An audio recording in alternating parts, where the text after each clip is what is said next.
Hello and half a day. Thank you for joining us for this week's blog post on Gospel Guam, a gospel resource for everyday living. Everyone is a Theologian by Mel Hennigan.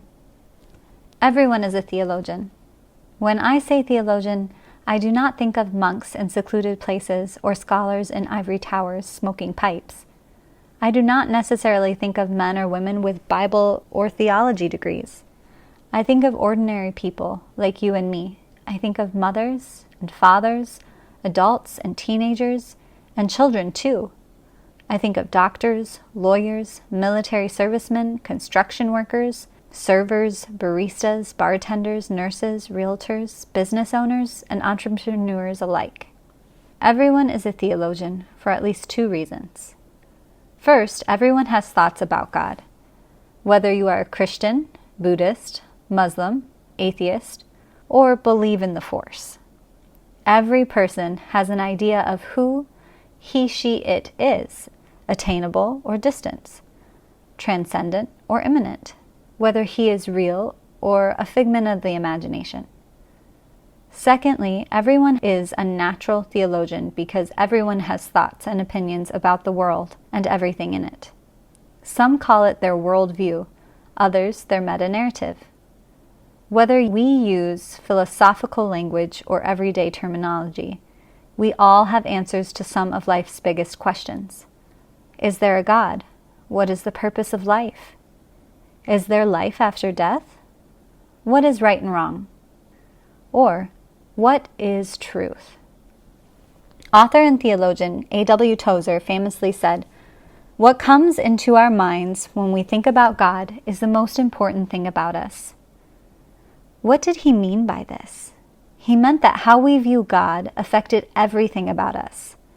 Whether we view God as holy or down to earth or non-existent, our view of God affects everything we see, feel, think, and do.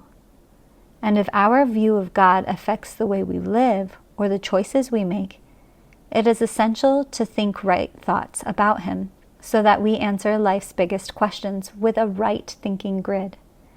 Nothing is more wasteful than going about life doing what we think is most important only to find out that we missed the mark or have done less than what God desired of us. We all desire to do something meaningful. We all desire to live for something greater than ourselves. The best way to do this is to think right about the maker and ruler of all things. We do this by understanding Him through His revelation of Himself, through His Word and His world. And as Christians, God tells us we can know Him through His Son, Jesus Christ. When Jesus was on earth, He taught the greatest commandment.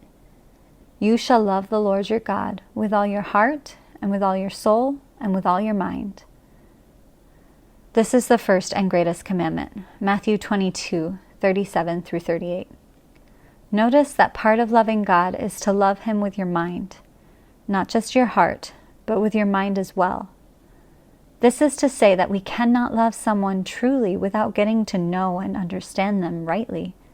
And if we truly love God as we do our friends and family, we will take the time to get to know Him personally and accurately.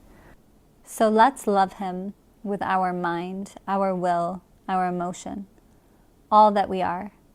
For in this is our lives most effective, and in this is God most pleased.